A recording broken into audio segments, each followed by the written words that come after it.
Just wanted to take a second and talk to all the guys because I know that adoption is something that is natural, or it seems to be more natural for the ladies.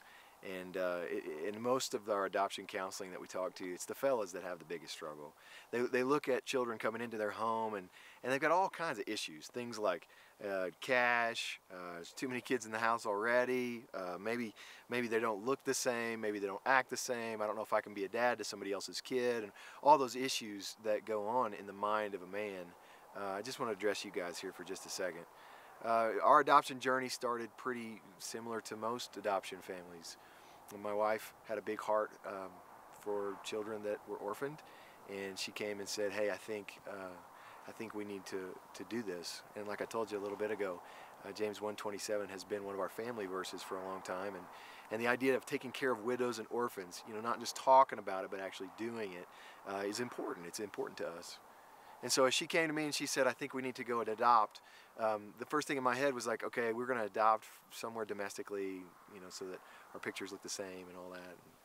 And then the Lord began to move in my heart, and it began to move in my soul, and so we decided maybe we need to go international, because at least kids here in America, they have a chance. There's a foster system, and we traveled the globe and seen kids in the poor slum areas of the world, and thought maybe we would be best used there. We went through this phase where we thought we were going to go to China. We signed up for China to do that, and it took forever, and there seemed to be roadblock after roadblock after roadblock. And when all of a sudden in 2007, a friend of ours who ran an orphanage called and said, "We've got a child that was dropped off at our orphanage last night. We would love if your family would take her in." That was when Gabby was dropped off. She was dropped off in the middle of the night where her mom thought that there would be somebody to take care of her right outside of an orphanage. Gabby came from Rwanda in Africa, and so where we had already gone over the domestic issue and we'd gone over the Chinese issue, now there was another issue, and it was an issue about, would we be a willing family to bring in an African child into our home? And so I really felt like the Lord was stirring stuff and didn't know how it was going to work. But when I got the phone call, it was almost like as audible as I can hear God talk. He said, "This is why I brought you on this journey."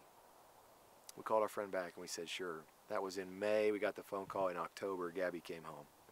I just want to tell you guys that Gabby is as much a part of our family as any of our kids. She is a delight when she comes running to the door when I come home from work. I'm as much her dad as she is my daughter. And so as you guys walk through the decision of whether you should adopt or not, let me just encourage you. Let me be from a man to a man tell you that you can certainly love a child no matter where they come from.